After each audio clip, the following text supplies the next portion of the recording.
अपने हाथों को उठाओ, थैंक यू जीसस। हिलाओ हिलाओ हिलाओ अपने हाथों को, थैंक यू जीसस। खुदावन तेरा आत्मा आज मुझे छुए जुम्बश के साथ। खुदावन हम अपने आप को तेरे हाथों में सौंपते हैं। हमारा बोलना, बैठना, उठना, चलना, फिरना तेरी मर्जी से हो मेरे सामर्थी परमेश्वर। इन लोगों को मैं तेरे हाथों में सौंपता हूँ खुदावन। तेरा रूह इनकी जिंदगी में जुम्बश करे और कार्य करे मेरे पिता। अजीब और अचंभे और बड़ी रीति के साथ इनकी जिंदगी में कार्य कर मेरे सामर्थी परमेश्वर। अपने हाथों को हिलाओ, बोलो थैंक यू जीसस। खुदावन आज तेरा रूह मुझसे बात करे, तेरा रूह आज मुझे छुड़ाए, तेरा आत्मा आज मुझसे बात करे और मुझे ऊंचाई पे लेके जाए। छुपने के स्थानों पर जो तेरी हुजूरी है खुदावन, अपने हाथों को हिलाते हुए थैंक यू जीसस। परमेश्वर शैतान की हर चाल को आपकी जिंदगियों से खत्म करे। इस वचन के द्वारा आप आशीष को पाएं, इस वचन के द्वारा आत्मिक तरक्की को, इस वचन के द्वारा आप अभिषेक को पाएं, इस वचन के द्वारा आप छुटकारे को पाएं, इस वचन के द्वारा आप अपनी हीलिंग को पाएं। ये वर्ड आपकी लाइफ में एक छुटकारे को, एक बड़ी गवाही को लेके आए। आज के पवित्र दिन में आपको आशीषित करता हूं, आपके परिवार को मैं आशीषित करता हूं। प्रभु यीशु मसीह के सामर्थी नाम में मैं मांगता हूं, आमीन आमीन हालेलुया। प्रभु की हुजूरी में आपका स्वागत है सबका। God bless you all. आप सेम नहीं रहने वाले, जो वचन आपको अब मिल रहा है, जो टीचिंग आपको मिल रही, कितने लोग मैं जानता हूं ये समझते हैं कि हम क्राइसिस में चल रहे हैं, लेकिन बाइबल कहती है जो मसीह लोग हैं, लिखा जितने जो उसकी इच्छा के अनुसार बुलाए गए हैं, जो परमेश्वर से प्रेम करते हैं, उनके लिए सब बातें मिलकर भलाई को पैदा करती हैं। और मेरा ये विश्वास है कि जो आत्मा से चलने वाले लोग हैं, आप लोग हैं, आप भी अपनी लाइफ में कितने मिरेकल्स आपने एक्सपीरियंस किए होंगे इन लॉकडाउन के दिनों में। और मैं जानता हूं जब आप आएंगे मैं आपकी टेस्टिमनीज को सुनूंगा, मैं आपकी गवाहियों को सुनूंगा। और हर एक विश्वासी जो परमेश्वर से प्यार करता है, जो परमेश्वर के साथ पहले से जुड़ा हुआ था, जो खुदावंद के साथ पहले से उसकी आत्मा के साथ एक था। बाइबल कहती है यदि हम उसके साथ संगति करें तो हम एक आत्मा हो जाते हैं। इसीलिए बाइबल कहती जब परमेश्वर कुछ करने को था, कुछ नगरों को नाश करने को जा रहा था, तो परमेश्वर ने कहा क्या जो मैं ये कर रहा हूं, क्या मैं अपने मित्र अब्राहम से छुपा के रखूं? इसलिए उसको ही परमेश्वर ने अपना मित्र क्यों कहा? परमेश्वर ने कहा ये मेरा फ्रेंड है, क्या मैं इससे छुपा के रखूं जो मैं करने जा रहा हूं? रोज परमेश्वर की संगति, उसके साथ फेथफुलनेस, उसके साथ वफादारी, उसके आत्मा, उसके वर्ड के प्रति कॉन्शियस रहना, अलर्ट रहना, विवेक में रहना अपने। तो परमेश्वर ने कहा जो मैं करने जा रहा हूं क्या मैं अब्राहम से छुपा के रखूं? आपको ये बात समझनी है कि सब बातें मिलकर भलाई को पैदा करती। हालेलुया। याद रखो, अब हम परमेश्वर के अभिषेक, उसके वचन के बारे में हम सुनने जा रहे हैं। परमेश्वर का अभिषेक क्या कर सकता है? हमने ये सुना कि परमेश्वर का अभिषेक हमें लिनेज से, हमें जो बंधन है, हमारे जो बाप दादाओं से जो चीज़ें चलती आ रही, जो रीति चलती आ रही, उनसे हमें फ्री करता है। अभिषेक हमें वो गिफ्ट, वो दान, वो वरदान, वो बुद्धि देता है जो कोई पढ़ाई नहीं दे सकती। इसका मतलब ये नहीं हम पढ़ाई ना करें, लेकिन परमेश्वर का अभिषेक आपको वो एबिलिटी, आपको वो गिफ्ट, आपको वो सोच, आपको वो आपकी थिंकिंग, आपको वो ताकत देता है जो आपको फिजिकल ट्रेनिंग नहीं दे सकती। बाइबल में लिखा जब परमेश्वर का आत्मा एलिया पर उतरा तो वो रथ के साथ साथ भागा। बाइबल में लिखा जब यूसुफ परमेश्वर की आत्मा के साथ वफादार रहा तो उसने राजा को बताया कि 7 साल अकाल के और 7 सुकाल के और 7 अकाल के होंगे, पहले अच्छे होंगे 7 और बाद में बुरे होंगे, तो पहले अच्छे 7 सालों में हम 20% जमा करके रखेंगे। तो यूसुफ ने कोई मैनेजमेंट का कोर्स नहीं किया, वो कोई आईएएस अफसर नहीं था जो उसे इतनी चीजें मालूम हो। टॉप लेवल के अफसर उसके पास होने के बावजूद, मिस्र के राजा के पास होने के बावजूद, जो बुद्धि यूसुफ में थी वो किसी में भी नहीं थी। और बाइबल कहती उस डिवाइन ईश्वरीय बुद्धि भी 2 तरह की, एक संसारिक, एक शैतानी, और दूसरा परमेश्वर की। और उस परमेश्वरीय बुद्धि के कारण बाइबल कहती वो अपने देश के लिए आशीष बना, अपने देश के लिए बरकत बना। अब आपको ये बात समझनी है कि मसीही लोग जो हैं वो अपने देश की आशीष हैं, वो अपने देश की बरकत है, वो अपने देश के नीचे जाने का कारण नहीं बल्कि तरक्की में जाने का कारण है। वो अपने देश के लिए प्रार्थना करने वाले लोग हैं। अब आपको मैंने ये समझाया कि अनॉइंटिंग है क्या, अभिषेक है क्या। हालेलुया। जिस अभिषेक की मैं आपको बात कर रहा हूं, अगर ये अभिषेक आपकी लाइफ में नहीं है तो आप इमेजिन करो मूसा की जिंदगी को जब हम पढ़ते हैं, मैं चाहता हूं मूसा की लाइफ को हम नए नियम से पढ़ें। इब्रानियां 11 उसकी 23 आयत से मैं पढ़ूंगा। लिखा, विश्वास ही से मूसा के माता पिता ने उसको उत्पन्न होने के बाद 3 महीने तक छुपा रखा, क्योंकि उन्होंने देखा कि बालक सुंदर है और वो राजा की आज्ञा से ना डरे। विश्वास ही से मूसा ने सियाना होकर फिरौन की बेटी का पुत्र कहलाने से इनकार किया, इसलिए कि उसे पाप में थोड़े दिन के सुख भोगने से परमेश्वर के लोगों का साथ भोगना अधिक उत्तम लगा।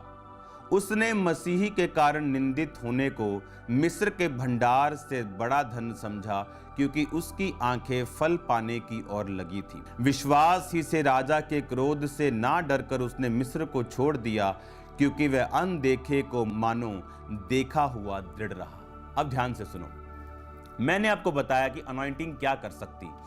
ये अभिषेक आपको लिनेज से, आपकी जनरेशनल कर्सेस से जिसमें आप बंधे हुए हैं, क्योंकि अगर बाप गरीब है, दादा गरीब है, परदादा गरीब है, वो जो करते आ रहे हैं उनके बच्चे वो करते आ रहे हैं, सिर्फ परमेश्वर का अभिषेक आपको वो छुड़ा सकता है। परमेश्वर का अभिषेक आपको लिनेज से, आपकी जड़ से आपको अलग करता है जो श्रापों से भरी हुई। बाइबल कहती है जब शाऊल शमूएल से मिलके वापस आया तो नबियों के बीच में नबूवत करने लगा, और लोगों में यह कहावत चली, क्या शाऊल भी नबियों का है? क्या शाऊल भी नबियों में से है? इसका बाप कौन है? क्योंकि उसका बाप कोई याजक नहीं था, उसका बाप कोई प्रोफेट नहीं था, उसका बाप एक सिंपल इंसान था, बिन्यामीन के गोत्र का। उसी तरह से लेकिन शमूएल से मिलने के बाद, वो अभिषेक उसकी जिंदगी में आने के बाद लोग बोले कौन है ये, क्योंकि वो उस लिनेज से अलग हो चुका था। जब अनॉइंटिंग आपकी लाइफ में आती, सुपर नेचुरल एबिलिटीज आपकी लाइफ में आती, क्योंकि एक थ्योरी ओनली पढ़ना आपको सुपर नेचुरल एबिलिटी नहीं दे सकता जब तक आप उस मसे को हासिल ना करें। और मसा हासिल होता है जब आप प्रैक्टिकली परमेश्वर के कामों को करते हैं। अभिषेक आपकी लाइफ में वो कर सकता है जो एक गिफ्ट नहीं कर सकता, जो आपकी पोजीशन नहीं कर सकती। अगर आप मूसा की जिंदगी को पढ़ें तो उसने लिखा कि मूसा ने निंदित होने को, अपने आप को मसीह के कारण निंदित होने को मिस्र के भंडार से बड़ा धन समझा। इसका मतलब मूसा ये बात जानता था कि वो एक हिब्रू मैन है, एक इब्रानी आदमी, और वो ये बात जानता था कि मेरे इब्रानी लोगों को परमेश्वर छुड़ाएगा और छुड़ाना चाहता है। और वो एक बेस्ट पोजीशन पे था जहां से वो अपने लोगों को छुड़ा सकता था, क्योंकि वो कमिंग किंग था, वो आने वाला राजा था, वो अब राजकुमार था वो। और जब उसने कोशिश की अपनी पोजीशन का फायदा उठा के एक बंदे को मार के उसने मिस्री को बालू में, रेत में छुपा दिया, और वो बात लीक हो गई और उसे भागना पड़ा। परमेश्वर ने उसे ये चीज बता दी कि मेरे भाई, मेरे बेटे, जब तू मेरा काम अगर करना चाहता है, तू मेरी इच्छा को इस धरती पे अगर पूरा करना चाहता है, मेरे प्लान को पूरा करना चाहता है, तो तेरी फिजिकल पोजीशन काफी नहीं है उस काम को करने के लिए। चाहे तू मंत्री हो, चाहे तू अफसर हो, चाहे तू किसी भी पोजीशन पे हो, तू मेरा काम इफेक्टिव नहीं कर सकता जब तक तू मेरा आत्मा और मेरी सामर्थ को, मेरे अभिषेक को तू नहीं पाता। अगर अभिषेक आपकी लाइफ में नहीं है, आपकी शारीरिक पोजीशंस वो इफेक्ट, वो काम नहीं कर पाएंगी, क्योंकि परमेश्वर के राज्य में किसी भी काम को करने के लिए आपको आत्मा के अभिषेक की जरूरत है। इसीलिए आज बहुत सी क्रिश्चियन मिशनरीज बहुत हाई पोजीशंस पे हैं, इतनी हाई पोजीशंस पे हैं कि वो सरकारों पे प्रभाव डाल सकती हैं, देशों पे प्रभाव डाल सकती हैं, लेकिन क्योंकि परमेश्वर का मसा उनके साथ नहीं है, इसीलिए वो इफेक्टिव नहीं है, प्रभाव रहित हैं, इफेक्टलेस हैं। आप जानते हैं, क्योंकि हमारी शारीरिक पोजीशन, हम किसी भी बड़े स्थान पे क्यों ना हो, परमेश्वर के कार्य को करने के लिए वो काफी नहीं हैं, वो एलिजिबल नहीं हैं, वो ठीक नहीं हैं, जब तक परमेश्वर का आत्मिक काम आत्मिक मसे से नहीं किया जाता, वो कंप्लीट नहीं। जो भी परमेश्वर की सेवा मसे के बिना की जाएगी, उसे पवित्र आत्मा कबूल नहीं करता। इस मसे को, जिसकी मैं आपसे, जिस अनॉइंटिंग की, जिससे मैं आपसे जिस अनॉइंटिंग की बात कर रहा हूं, इस अनॉइंटिंग को हासिल करने के लिए एक बड़ा मूल्य चुकाना पड़ता है, और वो मूल्य पैसा नहीं, वो मूल्य कुछ और नहीं, वो मूल्य आपकी कंप्लीट लाइफ, आपका पूरा जीवन। ये फ्री मिलता है खुदाबंद से, लेकिन इसका मूल्य बहुत बड़ा है, शायद इस दुनिया में सबसे बड़ा है। उद्धार के मूल्य, उसके बाद अनॉइंटिंग के मूल्य, इसका जो प्राइस है ये बहुत बड़ा है। लेकिन उस प्राइस को देने से पहले मैं आपको ये बताना चाहता हूं कि ये मसा कर क्या सकता है। और जब ये मसा मूसा ने पाया, जब वो 40 साल से उधर से निकला, जब वो 40 साल का था, मिधान देश में परदेसी होकर रहने लगा, 80 साल के होने पर परमेश्वर ने उसे बुलाया, अपनी अनॉइंटिंग दी, अपने वरदान दिए और बोला, जा और मेरे लोगों को छुड़ा, तेरा भाई तेरे साथ होगा। मूसा की रिक्वेस्ट के बाद परमेश्वर ने कहा, और बाइबल कहती मूसा उन लोगों को छुड़ाने पाया, लेकिन कब? तब नहीं जब वो एक राजकुमार की कुर्सी के ऊपर था, जब उसकी बात सुनी जाएगी, जब वो इफेक्टिव था, प्रभावशाली था दुनियावी तौर पे, लेकिन आत्मिक तौर पे वो बच्चा था, क्योंकि वो कत्ल ये बताता है कि वो आत्मिक रूप से मैच्योर नहीं था। और अनॉइंटिंग आने के बाद बाइबल कहती मूसा के जैसा नम्र मनुष्य पूरी धरती पर नहीं है। और बाइबल कहती उस अनॉइंटिंग को लेने के बाद मूसा वो काम करने पाया जो वो राजकुमार की कुर्सी पर रह के नहीं कर सकता था। अनॉइंटिंग क्या कर सकती? अनॉइंटिंग आपको आजाद कर सकती है। अभिषेक के कारण तेरा हर जुआ तोड़ दिया जाएगा, अभिषेक के कारण तेरा जुआ डिस्ट्रॉय कर दिया जाएगा। जब जुआ आपकी बॉडी पे होता है, जब आपकी बॉडी पे होता है, तो आप ऊपर नहीं देख सकते। बहुत सारा भार आपने गांव के बहनों को देखा होगा सिर पर, और वो ऊपर नहीं, फिर वो सीधा देख के चलती, इधर उधर भी आंखों से देखती हैं सिर्फ। और परमेश्वर ने कहा, ये जुआ जो तुम्हारे ऊपर है, ये जुआ जो तुम्हारे फाइनेंस के ऊपर है, ये जुआ जो तुम्हारे घर के ऊपर है, तुम्हारी बेटी के ऊपर है, तुम्हारे बेटे के ऊपर है, तुम्हारी वाइफ के ऊपर है, अभिषेक के कारण ये जुआ तोड़ दिया जाएगा, डिस्ट्रॉय कर दिया जाएगा, फिनिश कर दिया जाएगा। वो अभिषेक जब यूसुफ की लाइफ पे था, तो उसकी सोच बड़े बड़े अफसरों से अलग थी और जबरदस्त थी और प्रैक्टिकल थी और काम आई। ये परमेश्वर का अभिषेक जब एक व्यक्ति की लाइफ में आता है, सुपर नेचुरल एबिलिटीज, खुदावंद की एक्स्ट्रा ऑर्डिनरी एबिलिटीज जो ह्यूमन माइंड से बिल्कुल परे हैं, उस व्यक्ति के ऊपर ठहर जाती हैं। आप देखो, मूसा ने प्राइस पे किया। वो प्राइस क्या था? राजकुमार जो उठता था तो पांव के नीचे उसकी सोने और चांदी के जड़े हुए चप्पलें आती होंगी। जब उठता था तो पैर नीचे रखने से पहले लोगों के हाथों पर चप्पलें रहती होंगी। ऐसी लाइफ, क्योंकि मिस्र एक छोटा राज्य नहीं था, मिस्र बहुत बड़ा राज्य था, मिस्र बहुत बड़ा एक साम्राज्य था, दुनिया का आप कह सकते हो कि सबसे बड़े साम्राज्यों में से एक। उसका आने वाला राजा, आप जानते हैं उसकी आओ भगत कैसे होती होगी। लेकिन परमेश्वर ये चाहता था कि अब वो प्राइस को पे करे उस अभिषेक के लिए जो परमेश्वर उसको देना चाहता है। उसके लिए उसने एक चरवाहे की जिंदगी जी। चरवाहे की जिंदगी सबसे मुश्किल होती थी। चरवाहे ऐसे लोग थे जिनके प्रति मिस्रियों के दिल में हमेशा से नफरत पैदा की जाती थी। आप जानते, कुछ लोग ऐसे हैं जो किसी धर्म के प्रति, किसी लोगों के प्रति खास तौर से नफरत भरने का काम करते हैं। वो काम मिस्री लोगों की लाइफ में होता था कि वो चरवाहों से अत्यधिक नफरत करते थे, चरवाहों को बिल्कुल पसंद नहीं करते थे। और परमेश्वर ने उसे चरवाही का काम दिया। और चरवाही का काम ऐसा था कि आपको दिन रात जागना पड़ेगा। आपको रात को किसी भी पहर में अगर जानवरों पे अटैक हुआ, आपको उठना पड़ेगा। आपको रात दिन चरगाहों में रहना पड़ेगा, बारिश में रहना पड़ेगा, औंस में रहना पड़ेगा। और वो 80 साल परमेश्वर ने मूसा को तैयार किया। 80 सालों में उस 40 साल के पहला ट्रेनिंग और 40 साल के बाद की ट्रेनिंग, और 40 साल में परमेश्वर ने उसको उस मसीह के लिए तैयार करके उसके बाद उसे यूज किया। लेकिन वो 40 साल जिसमें हर एक विश्वासी रहने के लिए तैयार नहीं। बाइबल ऐसा कहती, बाइबल कहती जब परमेश्वर प्रभु यीशु मसीह स्वर्ग पर चढ़ाए गए तो परमेश्वर ने अपने चेलों को बोला, अब तुम मेरी प्रतिज्ञा की बाट जोहना, अब तुम पवित्र आत्मा के बपतिस्मे का इंतजार करना, पवित्र आत्मा की भरपूरी उस अभिषेक का इंतजार करना जो पिता ने तुम्हारे साथ वायदा किया कि अंत के दिनों में मैं अपना आत्मा सब मनुष्यों के ऊपर उंडेलूंगा।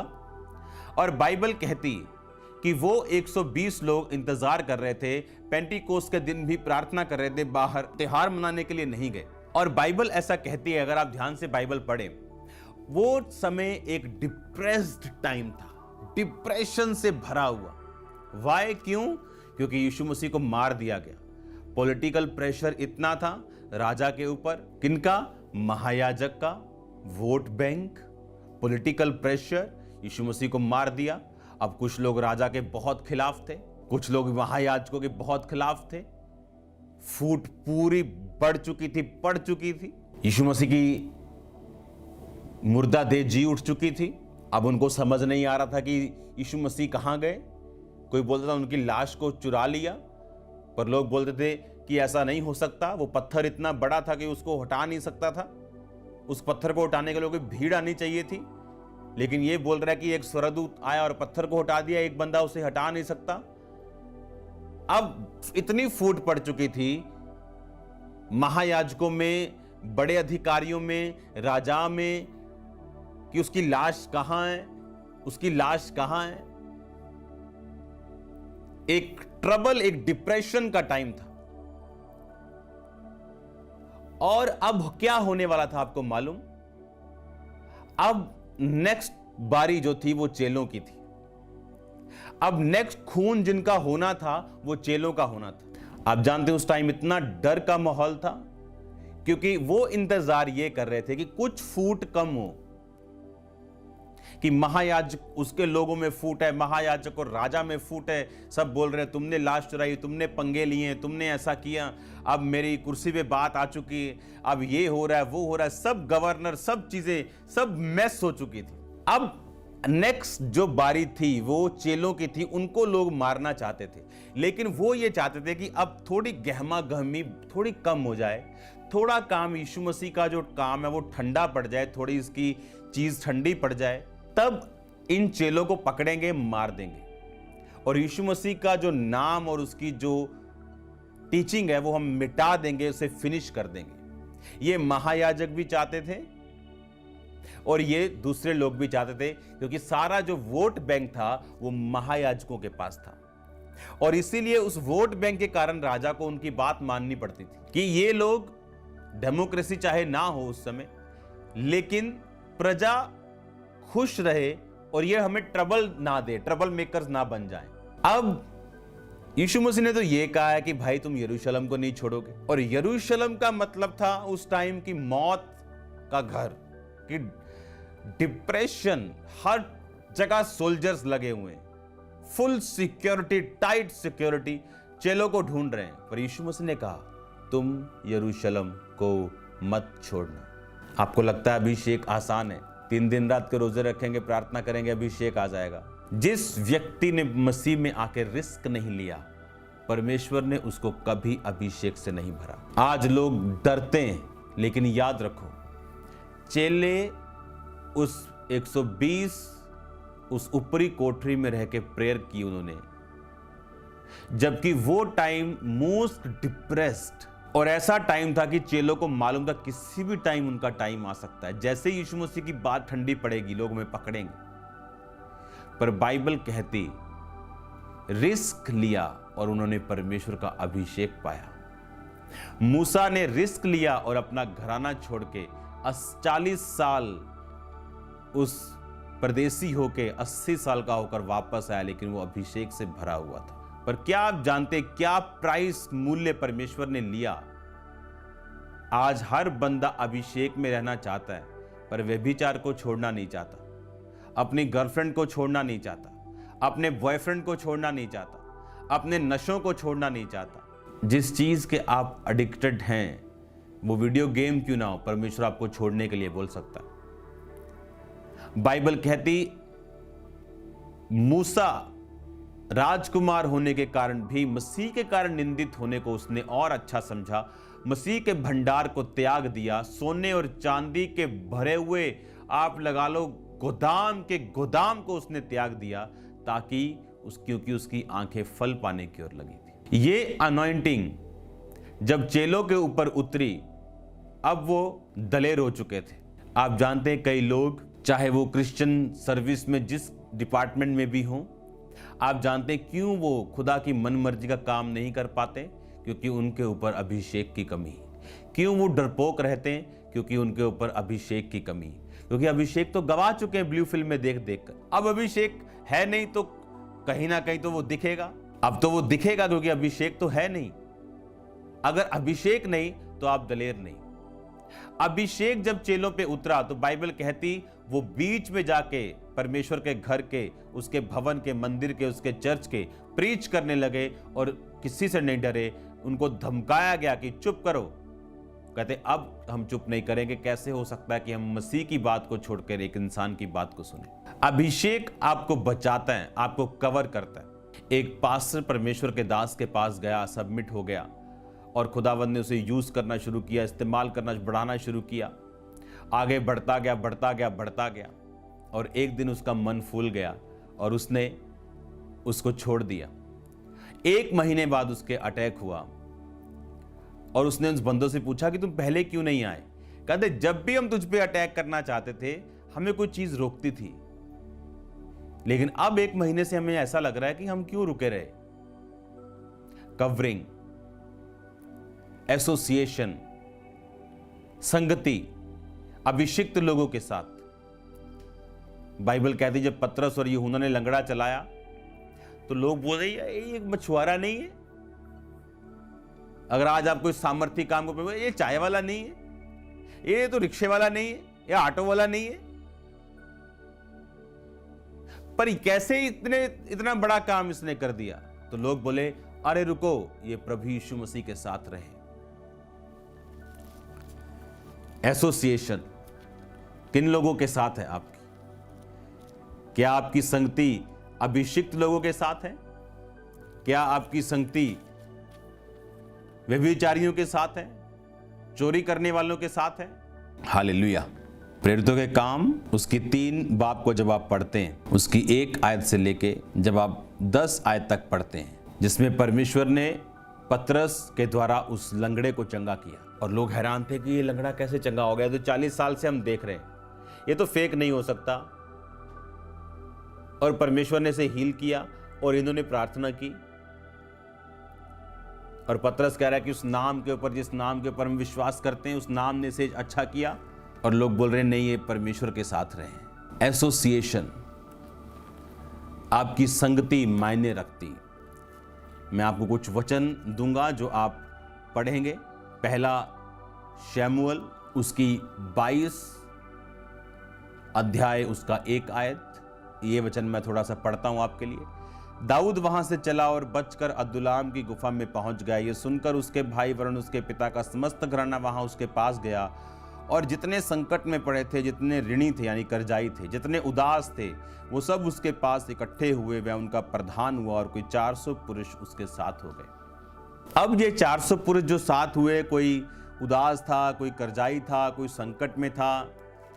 और अगर आप जब वो दाऊद के साथ हुए तो दूसरा शमूएल यानी समय आप लगा लो कि कम से कम 30-35 साल बाद की बात है ये जो मैं आप पढ़ने जा रहा हूं। दूसरा शमूएल उसका 23 बाब उसकी 8 आयत में लिखा, दाऊद के शूरवीरों के नाम ये हैं, अर्थात तहक मोनी यशोशबेत जो सरदारों में मुख्य था, वह ऐसनी अदीनों भी कहलाता था जिसने एक ही समय में 800 पुरुष मार डाले। और अगर आप आगे पढ़ते जाएं तो ये सब वो शूरवीर हैं जिन्होंने बड़े बड़े कार्य किए। 800 बंदा अगर भीड़ लगा दे तो आप उंगली भी हिलाने की कोशिश नहीं करेंगे। इनकी आप पूरी हिस्ट्री को पढ़ो।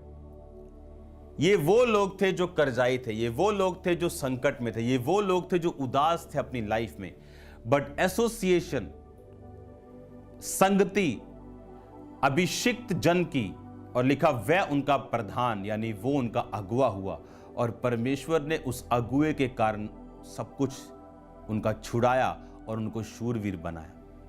अब वो पास्टर जिसको परमेश्वर ने ब्लेस किया, फिर उसने अपने अगुए से जाके माफी मांगी कि मैं अपनी तरक्की को, मैं अपनी अनॉइंटिंग को देखकर फूल उठा और भूल गया कि इसका सोर्स क्या था। इसका याद रखो, वो अनॉइंटिंग आपके लिए तभी काम करती है जिस टाइम तक आप उसकी रिस्पेक्ट करते हो। जिस टाइम आप उस अनॉइंटिंग की रिस्पेक्ट करना बंद कर देते हो, ये आपकी लाइफ में काम करना बंद कर देती और परमेश्वर आपसे नाराज होता। ये अनॉइंटिंग बाइबल कहती प्रभु यीशु मसीह के जो ऊपर थी। जब उसकी फैमिली में वो गया तो बाइबल कहती, उन्होंने कहा ये तो इन्हां दा मुंडा नहीं, ये तो इन्हां दा फलाणियां दा मुंडा नहीं। लोग क्या इसकी बहनें हमारे बीच में नहीं रहती? क्या ये यही कारपेंटर का लड़का नहीं है? बाइबल कहती यीशु मसीह को आश्चर्य हुआ और वो बड़े कार्य उनके बीच में ना कर सका। और जहां उसकी अनॉइंटिंग की कद्र हुई कि मैं उसके पलड़ू को ही छू लूंगी तो चंगी हो जाऊंगी, वहां यीशु मसीह का कपड़ा भी बड़ी बीमारियों को हील कर रहा था। Because anointing can see. मसा जानता है कहां उसकी इज्जत हो रही और वो वही कार्य करता है।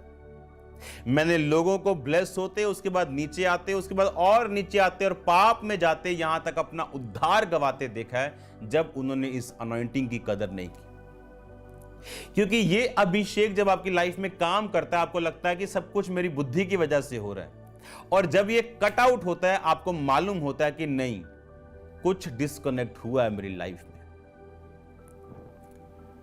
और बाइबल कहती ये लोग राजा बन चुके थे। राजा के साथ मतलब छोटे राजा आप बोल लो या इनको बोलो कि स्ट्रॉन्ग एक मैन ऑफ गॉड बन चुके थे, स्ट्रॉन्ग वॉरियर, एक शूरवीर बन चुके थे इस अनॉइंटिंग की वजह से। और लिखा दाऊद उनका अगुआ, उनका बाप था, और बाइबल कहती वो उसकी अगुवाई से चलते थे। और दाऊद को अभिषेक का मालूम था। वो जानता था शाऊल का कत्ल नहीं करना, चाहे ये खुदावंद की आत्मा से बाहर है, लेकिन एक दिन ये खुदा का अभिषिक्त था। आप जानते अनॉइंटिंग के विषय में जो कॉन्शियस रहते हैं वही इस अनॉइंटिंग को हासिल करते हैं। मैंने आपको एक एग्जांपल दी थी कि अभिषेक, आप जब चर्च में गए आपने प्रेयर की, हाँ आप चर्च में गए आपने प्रेयर की, आपके मैन ऑफ गॉड के साथ आप मिले, आप प्रार्थना में बैठे, होली स्पिरिट ने आपको छुआ, आपने वर्ड पढ़ा, उससे भी मसा मिलता है। आप जब इस अनॉइंटिंग को आपने लिया, हाँ, और अगर अभी मैं हाथ धो लूं जाके तो ये कहां जाएगा? क्योंकि मैंने इसको सेफ नहीं किया, मैंने इसको सुरक्षित नहीं किया, मैंने इसे संभाला नहीं। यहां से मीटिंग अटेंड की, नीचे खड़े दोस्त ने आवाज मारनी, आ चलिए, और हम कहां पे हैं? किसी पार्टी में खड़े हैं। अभिषेक खत्म हो गया। वो कॉन्शियस नहीं कि जो ये बातें लोग कर रहे हैं, क्या मेरा इनके साथ बैठना बनता है? क्या इन ठट्ठों के साथ मेरा कोई लेना देना है? क्या इन जो बातें यहां चल रही हैं, क्या ये परमेश्वर के वचन के साथ मेल खाती? क्योंकि आज लोग प्राइस पे नहीं करना चाहते, वो दुनिया में भी रहना चाहते हैं, वो दुनिया के मजे भी लेना चाहते हैं और खुदाबंद में भी रहना चाहते हैं। ये पॉसिबल नहीं, फिजिकली पॉसिबल है। आप बाइबल भी पढ़ते जाओगे, चर्च भी जाओगे, प्रेयर भी करोगे, हो सकता है हीलिंग भी हो जाए, लेकिन आपको परमेश्वर का अभिषेक कभी नहीं मिलेगा। हीलिंग मिल सकती है, डिलीवरेंस मिल सकती है, आशीष मिल सकती है, क्योंकि ये पॉसिबल है। बाइबल कहती है वो अधर्मियों पर भी दया कर देता है, पर कहीं बाइबल में ये नहीं लिखा होगा वो अधर्मियों को भी अभिषेक देता है अपना। उस अभिषेक को हासिल करने के लिए आपको सेपरेट लाइफ जीनी पड़ेगी, क्योंकि जो काम, जो परमेश्वर का बुलाहट, जो खुदावंद सोच के बैठा है आपकी लाइफ में, वो बिना अभिषेक के करना पॉसिबल नहीं। और अभिषेक के लिए आपको अलग तय में रहना पड़ेगा।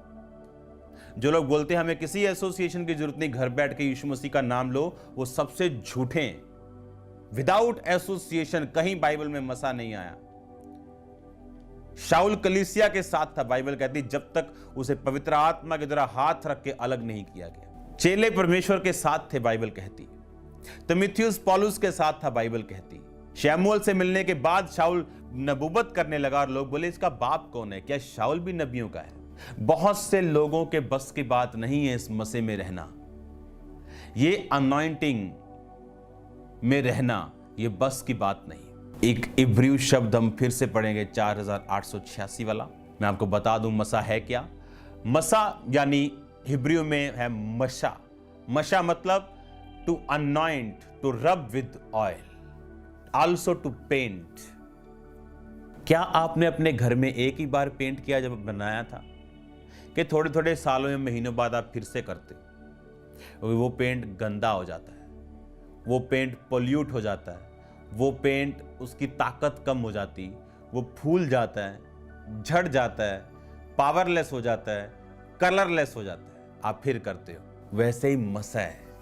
आप एक बार आपने खुदावंद का अभिषेक लिया, हां, आपने मला, अब इसे संभाल के रखना है, इस पे गंदी चीजों को पड़ने नहीं देना, और वहां आपका टेस्ट होगा। अगर उस टेस्ट को आपने पास कर लिया, आप अगले अभिषेक के लिए तैयार हो। और जैसे जैसे रोज आप अपने आप को फिल करते जाओगे, आप अनॉइंटिंग में ग्रो होते जाओगे। और जैसे जैसे आप अनॉइंटिंग में ग्रो होते जाओगे, आप उस लेवल में ग्रो होते जाएंगे, उस ताकत में ग्रो होते जाएंगे जो परमेश्वर ने आपके लिए सोची। हालेलुया। दाऊद 30 साल का था जब वो यहूदा का राजा बना, और 37.5 साल का जब इजराइल पे बना। खुदावंद ने उस मसीह का इंतजार किया कि उसकी लाइफ पर वो आए और वो डे बाय डे दाऊद को आगे बढ़ाए। आप इमेजिन करो, मूसा ने उस मसीह के लिए कितना बड़ा रिस्क लिया। लेकिन आज लोग रिस्क लेने के लिए तैयार नहीं, आज लोग पाप छोड़ने के लिए तैयार नहीं, आज लोग एसोसिएशन में, संगति में, अधीनगी में रहने के लिए तैयार नहीं। कुछ लेवल की सक्सेस के बाद उन्हें लगता है कि हम बेस्ट हैं। बट डोंट वरी, टाइम सब कुछ दिखाता है। अपने हाथों को उठाओ। थैंक यू जीसस, तेरा मसा मुझे मिले, मेरी कमियों को दूर कर, तेरी अनॉइंटिंग मेरी जिंदगी के ऊपर कार्य करे। खुदावंद, मांगो अपने हाथों को उठा के। God bless you all. आप ब्लेस्ड हैं यीशु मसीह के नाम में। और याद रखो, अगर ये अनॉइंटिंग नहीं तो कुछ भी नहीं। इसके बारे में मैं लगातार आपसे बात करूंगा, और मैं आपको वायदा करता हूं आप सेम नहीं रहेंगे। यीशु, मैं आपको फिर कह रहा हूं, ये आत्मा मुझसे कह रहा है, मैं आपसे कह रहा हूं, आपकी पुश्तें बदल जाएंगी, पुश्तें, generations. God bless you all. मैं आपसे फिर मिलूंगा खुदावंद की हुजूरी में। सबको जय मसीह की।